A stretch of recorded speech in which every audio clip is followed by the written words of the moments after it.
Hello and welcome to GPAT Community Outreach. We are Public Access Television Channel 23 on local cable. You can also find us on social media by searching GPAT TV 23, and you can visit our website at gpattv23.org. My name is Tanisha Woods, and my co-host is Darrell Tetterton. In honor of Donate Life Month during the month of April, today we have with us the Mintz, Cartwright, and Poor families who are here to share with us their inspiring story and to celebrate a hero. And so, welcome to each of you. It is great to have you here with us. Thank you. Thank you. Yes, and so to get us started, Mintz family, John and Maida, we'll start with you, Maida. We want to be able to hear about Selena, your daughter, the hero who we're here to celebrate and hear about this journey and the story that brings us here today. And so we want to start off by you letting us know a little bit about Selena and what it was like with her. Sure.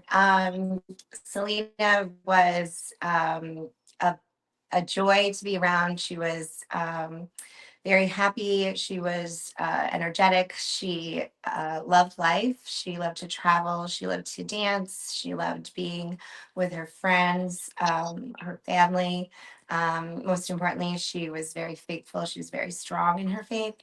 And uh, she was very involved in our church community and our church family. You volunteered, and she was just, your typical 15-year-old teenage girl, going through those, you know, those moments in life. Um, and she was just always, great to be around, and uh, just very loving, very caring. Wonderful. John, as her father, is there anything additional that you would add to introduce us or to let us know a little bit about Selena? Well, I do concur with Maida. She was very strong. She always defended. I get sentimental. I'm sorry. She always No, defended the no. weak. She defended the people that didn't have any strength. She always defended them. She was very loyal to the church and to God. And we had really no, and still, my sister and I and my wife here, um, we instilled some of it in her, but she just kind of took it from there. And Mm, it was like carrying the baton and just working with others and helping others and just going to retreats with her friends in the church. And but she loved doing things like that. She loved to go skiing. She was a very she was loved to ski. She loved to um, dance. She loved to dance. Uh, but yeah, so she was a joy. She's been on so many dang cruises. I don't even know but your daughter went with her. So my sister's daughter, Grace, who's a couple years older than her, was like her big sister, and they always went on cruises together, and I think they've been on a few of them. Anyway. Oh, Yeah, we were there too. and They paid for me. they let so they she, let you tag along. And so Yeah. Mary, knowing that yeah. Mary, knowing that you're her aunt, as well as serving as like another mother to her, what was it like? What else? What additional can you share about Selena? She was a firecracker.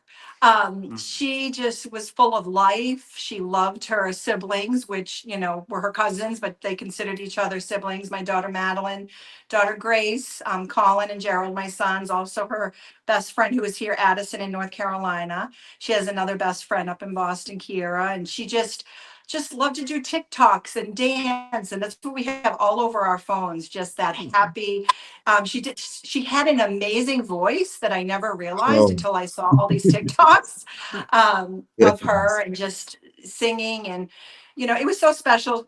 It's still so special to be her aunt because, aunts have a special place. They get that little, they don't have to do all the hard work, and yet they get all the benefits of having a great relationship. So she's just a special, special person. And and as they both mentioned, she just was very strong in her faith and trying to grow and do things. And her Bible is just highlighted everywhere, and just, you know, things that we've still all gleaned from that, and just helping us get through because of her faith. Yeah. Yeah. So what amazing daughter you had, and I truly had the opportunity to pull up a video and hear her sing, and she really could sing. I heard Yeah, that she song. could. She was singing "All My Life." I believe that was the name of the song, and Yeah. man, she Now, really. if I had seen that video, I don't think I saw that video till after she passed away. And had I Yeah, saw it, she would have been on stage singing at church. I would have been pulling her yeah, up there because she did have yes, an amazing voice. I know. We tried. I always tried. Yeah. I would play That piano and life, you've like, been faithful. yeah. Yeah. Goodness of God. I think it's Good. goodness of God. Yeah. yeah. The good. Yeah. Um, with that song, it just brought out a lot with me, to hear her singing that song and the joy that she had in singing. But we did want to ask the question, how do we get to this point? What exactly happened that um got us to this point? Yeah. Um, I can, uh, so sleep, we had a really special day. It was a holiday. It was a Monday. It was President's Day. And we were going the following weekend. We had surprised her.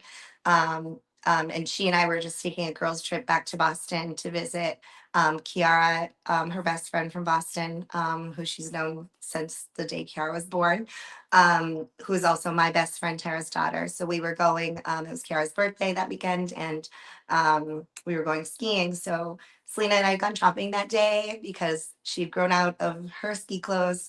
And we had a great day. We really, honestly, we had just Special. a really special day. We had lunch. We had a really great time, and I'm sure anyone out there who has teenage daughters, it's not always a fun time. So we had a really, really great day. And we got home. It was our life groups night, and they were having a social. I couldn't go because I was still out shopping with Selena, but John and Mary went. Um, and it was kind of potluck. So John brought home some goodies, and they were nut free supposedly. So um, we were unpacking. Selena must have been hungry. She was actually literally like studying her Bible when this happened, and she went downstairs and found the cookies, had one bite, and she was still in the kitchen. And when she yelled out like, "Mom, what's in these cookies?" And I was like, well, I don't know. Daddy asked. He said they were not free. And she's like, I feel funny. So I'm like, well, okay, let's lay down. And then, kind of progressed from there. And she,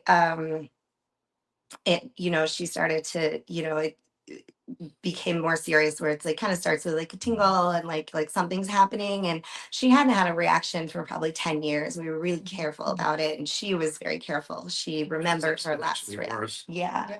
And because she hadn't had any exposure is probably why too that it was so because when the last time we had her tested, it was really just peanuts were like the big thing. Yeah. But what ended up happening is these cookies were made almost entirely with almond flour.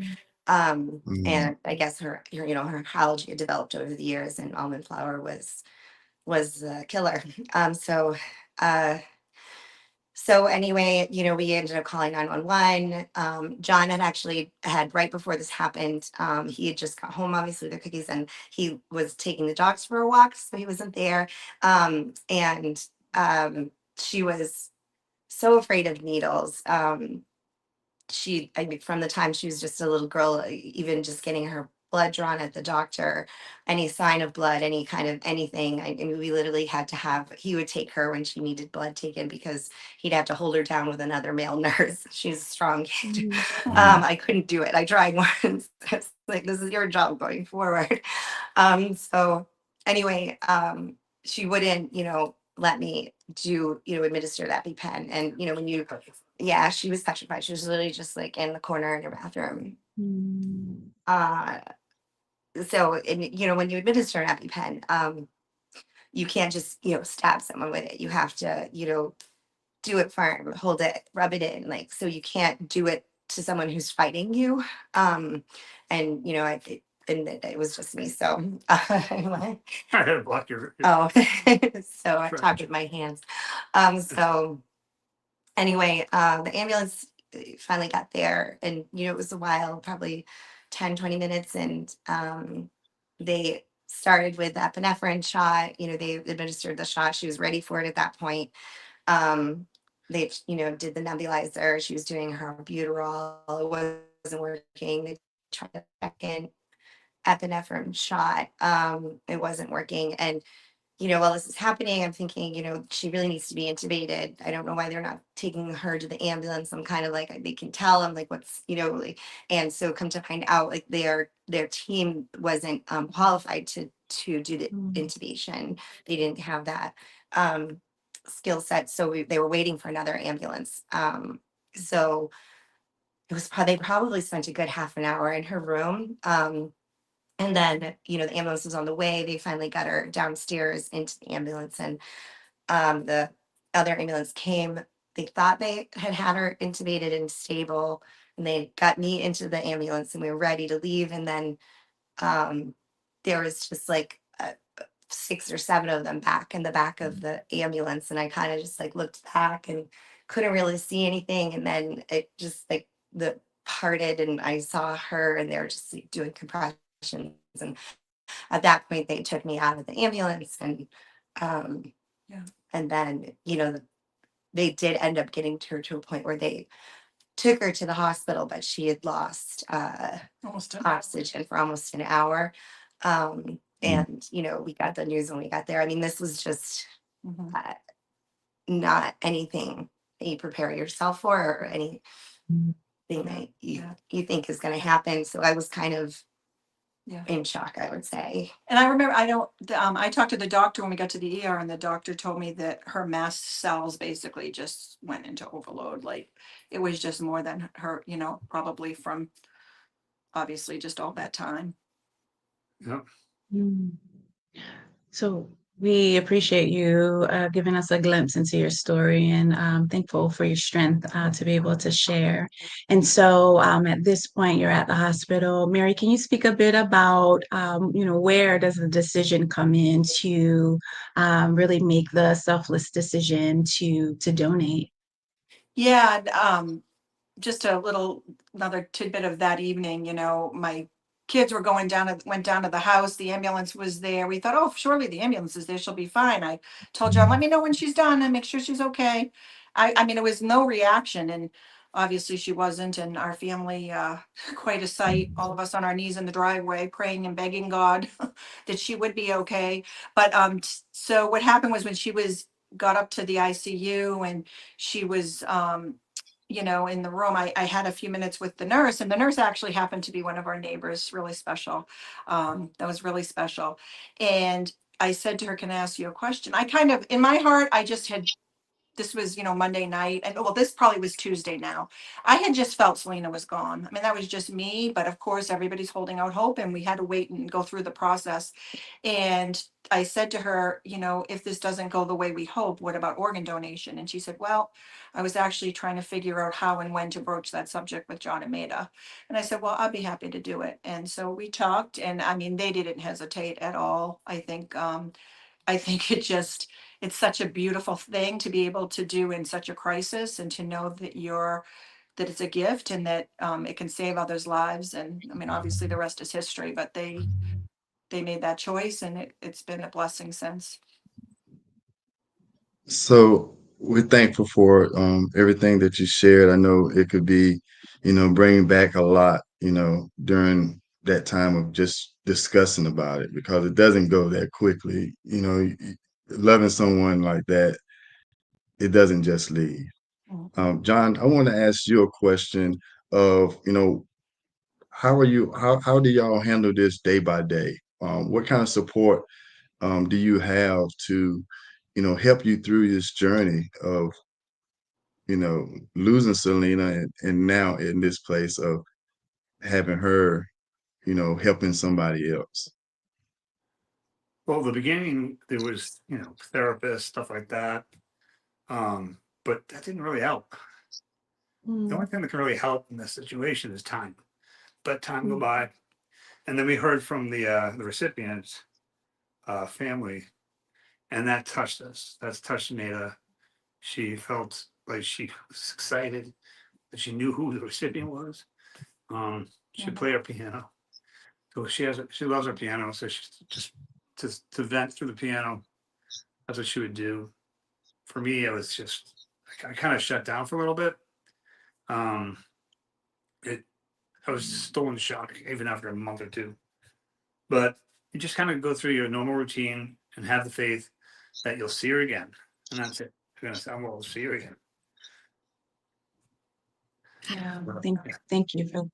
thank you for that. And so you mentioned the recipient family. We have the poor family here. We have Christy Kerr and we have Haley here, who was the recipient of Selena's heart. And so there were many individuals who Selena was able to help. And Mhm. we have Haley here today. And so welcome to you again, poor family.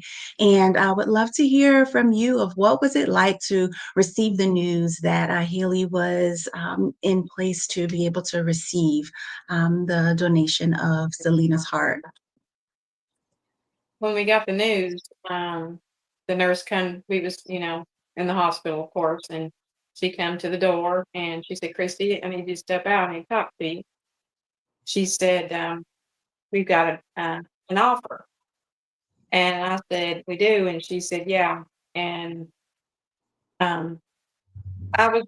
You have a lot of mixed emotions. People say you think you're going to be happy, but you're scared because you're a Mm, parent. This may not fit. Fix her. So you've got all these mixed emotions. And then you think about the donor's family. You know, they had to lose someone for mine to live. mm, So we went through that. And then she told me, Dr. White did, she said, "Christy, this is the most perfect heart we could ever ask for in 100 days." That was mm, her exact word. And I said, "What do you mean perfect?" And she said, "It's perfect. This donor was healthy, perfect wise. I mean, we didn't know she had an allergy, but she said she was perfect. Um, so she said, "Are you going to take it?" And I said, "Can you guarantee my daughter can off the operating table?" She said, "I can't." I said, "Would you do this if it was your child?" And she said, "Yes, I would, Christy." She said, "This heart is perfect." So we went into the room and we talked to her dad and then Haley. And I told him, I said, "We've got an offer." And well, the emotions start flying, crying. And um, so we was happy, sad, heartbroken. Someone had to leave here, mm. but we felt like this is Haley's second chance of life. And that's what she got because this is the perfect heart for her. Thank you for that. And so, Haley, we are grateful to be able to have you in this space today. And so, what has it been like in receiving your heart, your new heart? How has that impacted your life? What possible things are you able to do now that you may not have been able to do before? Um, like going like long walks, like walking upstairs. Um, we went on this 8 mile hike after I received the heart, and I had so much more oxygen to do it. Um, I can just do like any outdoor and inside activities like I couldn't do before. I have so much more air and oxygen to do it. Yeah. You said you went on an 8 mile or 8 minute. 8 mile. I know, I'm thinking I'll do 8 minutes. She's in the Marine now. I just wanted to make sure I had that perfectly clear. I was down to Can't myself. even do, I can't even do 8 miles. I'm trying to just do 8 minutes. I don't think I could do it if someone pushed me in a wheelchair. The place where we went was called Devil's Bathtub. Oh, wow. And it was a hike. 15 Wow. You had That's 50 awesome. streets. Great. It was a walk or a hike Oh, did you? that So we could I never like do before. So Haley was able to join us and do it. So that was a blessing. Yeah, definitely. And so I would like to ask Kurt um a question. What is it like? I know as a father, you know, everyone loves their children and tries, especially as a father, try to do as much as you can. And sometimes there comes a time where it's out of your control. It's nothing that you can do as a father. In that situation with Haley, um, how did you go through, being a father and wanting to, be there for your daughter, and there's really nothing you can do but wait. It was rough because mm, she thought her daddy could do anything. mm, And I couldn't. I was scared, worried. But thank God she come out fine.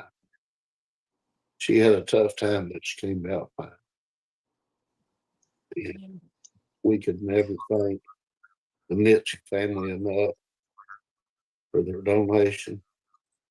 And they are great people, and we've come close. So we're more like family than strangers. yeah.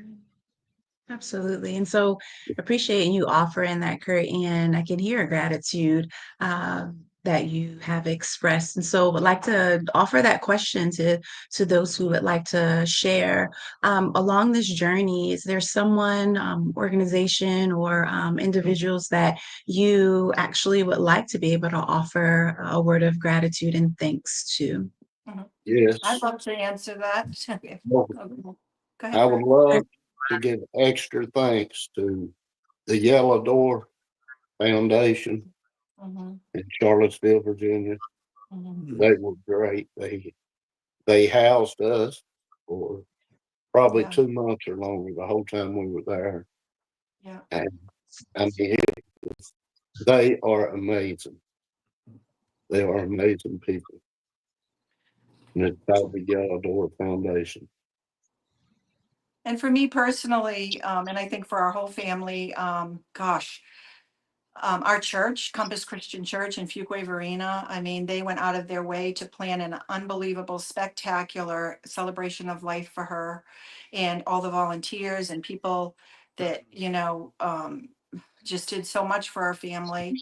And my job, I worked for Heartland Hospice in Raleigh, and at the time they were just so supportive. I had employees picking my family up and friends from the airport, bringing us.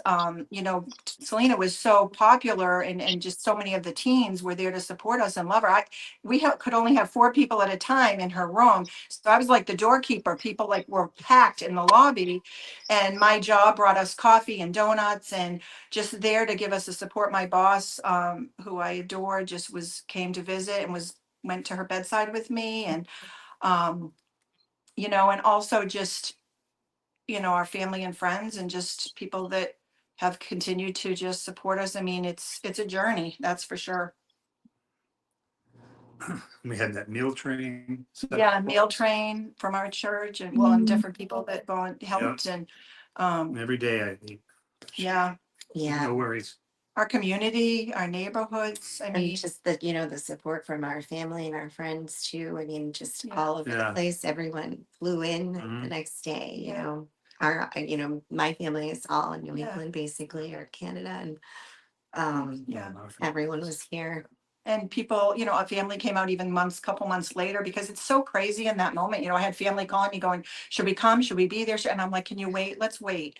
Because you have so many people there. Yeah. My best friend, Janet, and her husband drove out from Massachusetts. I mean, we could go on and on. I mean, we're not going to catch everybody because there's just so much gratitude. And Selena was just so active at school, and people knew her there in the neighborhood, and then our church community. It was like, it was overwhelming, the love, really. Yeah. Yeah. So And appreciate you also taking too, this moment.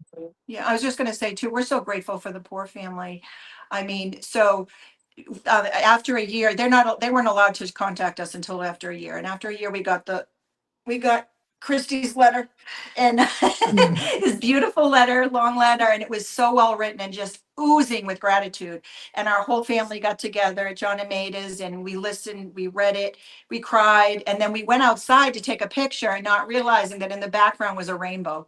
And yeah, I have that picture. It's really beautiful. And just for them, and just because, a heart is a really special thing, and losing a child is so devastating.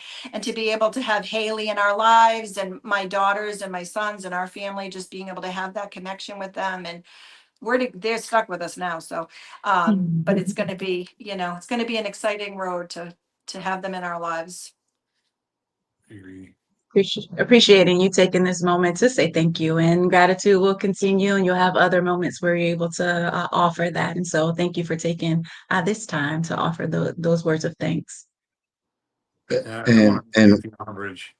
Oh, and Honor Bridge, yes. Oh my gosh, John just said that. We were there today doing an interview at Honor Bridge. That place is amazing. Yeah. What they do for people, like families. People I mean, Honor Bridge. connect us together. Yeah. Yeah, absolutely. Honor Bridge. They're definitely worth thanking. Yeah. so with all the people that you had the opportunity to thank with the gratitude and everything they've done for you, what would you be able to tell? This question could go to both families. What would you tell? There could be another family that's out there listening to this interview.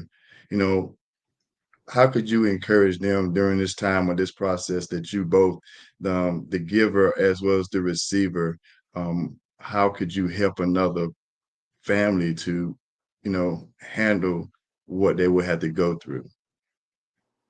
Well,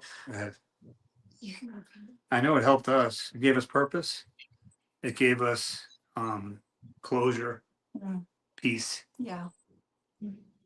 That And it some, keeps giving too. I would say, it's an evolution of, um, healing from this trauma, losing a child. It's, you learn how to live your life again, and how to have fun, and how to not feel miserable, and to be positive, and to focus on those things. Mhm. And I think other parents who are going through something like this would say, first of all, be an organ donor, because it's really special. And even when you're an organ donor, it's still really special. It's only 1% of organ donors. There's 60% of Americans that are registered, and out of that, only 1% actually become organ donors, because it's has to be so perfect. Like Christy said, it has to be so great. Christy was telling me last night too, like, even if you have the same strain of flu, you're out. You can't have any of those organs. So it's just really special. And It's a for miracle. us, it was just a no-brainer. And and it gives you, as a parent, it does give you a little purpose. And I mean, we went into this not knowing. It was still it was still a decision that we would have made regardless. But just in having the porters reach out to us and just be so gracious and so welcoming, and willing to share Haley, and her, that we can, watch her grow up too. And Selena's along for the ride, and the heart is really special. And they drove here from Virginia just to be here Yeah. for this and for what we've done today, and Yeah. getting to spend time with them. And our daughters are my daughters, and their daughters too. We all share. And I And think, you're yeah. giving that gift, but it's a gift that keeps on giving. Yeah. Both ways. Absolutely. Wonderful. And so, in being able to look at your journey and what you've offered, is there a lesson that you are able to take away in this moment as you pause and reflect and have this opportunity where you are sharing your story? Is there a lesson that you've learned that you would like to offer that you've learned through this process? Yeah. And that can be for both families. I have one. I think that having Selena as my niece and part of my family since she was born, I have to be honest. I mean, I never truly took her allergy as serious as I realized. I was PTO president at elementary school in Rhode Island. And, we had the peanut table and this was years ago, and I think parents get criticized a lot for, oh, they're so paranoid and, the kids get ostracized because they have an allergy. It is not a joke. And I think young parents should be teaching their kids, watching YouTube videos, showing them how to administer their own EpiPen, how, just not to be afraid of it. And also too, just, to kind of just think like, hey, if God forbid that ever happened to me, just to be able to think I would want to donate my child's organs, because it just Selena made his daughter. Selena saved 5 lives and she gave someone sight. I mean, what a gift, what a beautiful thing to be able to do. And as my brother shared earlier today, yes, she was cremated but she lives on, and her spirit lives on through other people. Mm-hmm. She saved somebody with liver cirrhosis. She saved somebody with Kidney disease, livers, everything. Yeah. A true hero indeed. Yeah. And I would just say, I'm trying to learn to live in the moment. I think we take things for granted, and we're really, really blessed and lucky that we were able to travel a lot with Selena and do a lot of things with her. And, I think back and, I tried, but as, working parents, you're distracted, and, and I just, it's woulda, coulda, shouldas, but, I really tried. The only thing you can do is move forward and change and be different and, try. So I would say, looking back, like, just really enjoy those moments, because they can be ripped away from you. Yeah. Like, even just shopping that day, like something so little, like we Yeah. love to go shopping, and that's gone. Like life can just change in a time. Yeah. I am grateful that I really did enjoy that day. I You did did. live in the moment. That's awesome. Well, she told me, she's so great. We didn't argue once. I know. It's just very rare with a teenage girl. That's a wonderful day. And you'll argue with a teenager. So glad they have those memories too. And my last memory of Selena is her knocking on the door Sunday night, telling me they went away to a Christian teen retreat, telling me she had a great time. And she walked towards my bed, gave me a hug. She hugged me, which, if you knew Selena, that's a big thing. She's just always like, yeah, okay, yeah. And she came over and gave me a hug. And then I said, I'll see you tomorrow, honey. And she's wearing her hot pink hoodie. And so, it's just, life is precious. I never realized in that moment it'd be the last time I ever saw her alive. Yeah. So we thank you for all that you shared with us today. Is there anything for either family you want um, both families to be able to respond to this last question, that you want to give out to the audience, those that's listening, final word to let them know, you know, what we haven't asked. It could be a question that we haven't asked, or something that you may haven't shared that you would like to share to someone. It's open to either family that have that opportunity. I'd say if your child has an allergy, especially a nut allergy that can kill you, don't trust anybody. Make sure you know exactly what's in that food. Yeah. Because I trusted that the cookies had Yeah. no nuts, but somebody told me no nuts. And then there's almond flour in there. Well, if you go to Costco right now in the frozen section, you open the door, there's vegan-free, gluten-free tortillas. They're made with almond flour. Imagine you have your friend, I'm trying to be gluten-free. Mary's coming over. We're gonna have a taco bar. Let's bring out those gluten-free taco shells, and you don't know somebody. I mean, it's everywhere now, everything, and you just don't know what it's made out of, and you can't be too vigilant. And also, too, the other thing I wanted to add is I'm just how proud I am of my children, Madeline, Grace, Gerald, Colin, and Addison, and Kiara. I want to throw her in there too, our special Kiara. Kiara, sorry, I always do. It's my Boston accent, whatever. Kiara. Selena used to correct me on that. She'd go, it's Kiara. But I just wanted to say how proud I am of them, because being a teen in this world is hard enough. And having gone through such a tragedy, and they've all come together, and friends, and just their own faith. They're all, their own personal faith and struggles. And I'm just really proud of them. Yep. Yeah, me too. Is there anything for the poor family? Would you have anything that you would like to share as well? First of all, I'd like to thank God, and Ma'am. and then Selena, the family, for giving, willing to donate. And there's hope. for families that are waiting for an organ, and just people to be more aware that, because I didn't become an organ donor until I had a heart, daughter that had a heart condition, and how important we don't need them. We don't need our organs, and if that can give someone else a second chance of life, donate. That'll save someone. And so I just like to express, it's important. It's donate a life, help someone live. Yeah. And that's what Selena's parents did. They give Haley a second chance to live. And Selena's living on through Haley, and we're one big happy family now. We're extended. and that our story has turned out to be a blessing, a true blessing. I mean, ours was Yes. joy.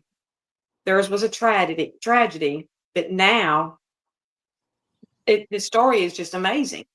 Mhm. I mean, so if anybody, when we tell our story, they're just like, oh, that's such an inspiration. Everyone's story doesn't turn out like this, True. but ours did. Mhm. And there's hope, Thank God. Yeah. for someone that needs an organ. Just donate, and you get an extended family like we did. Yeah. Oh, yeah. So we thank everyone's for coming and sharing this story, supporting, letting everybody know, one thing doesn't end because the life ends. It That's right. goes on to another life. Exactly. And that's a special gift that, we're looking at a miracle sitting right there beside Christy and Kurt. Yep. That is true. That she's here and she's Right. walking 8 miles. Right. Uphill both ways. Like you and I would drop dead. So, And there's supposed to be nothing wrong with that. Thank you guys so much for having us. Yeah, It's really, thank you so we much. really appreciate it. And just, it's all about Yes. just raising awareness and obviously keeping Selena's legacy alive, but it's just about raising awareness for the allergies and the donation. So thank you. Yes. So we thank you, Mint's family and Poor family, for coming and sharing with us today. And to our GPAT family, we thank you for coming and listening in on today's special. And it's truly a blessing to see these families united as one. I told them they should take a family portrait, Yeah, and it's yeah, we great. definitely need to do that. We do. That's a great idea. Yeah, that is. Yeah. So thank you to our GPAT family for joining us today and for coming on, listening. There's many more stories to come, and we thank you again. I'm Darrell Tetterton, And I'm Tanisha Woods. and we thank you until Thank we you. meet Yeah. again. Thank you. Thanks so much. Yeah. Yeah.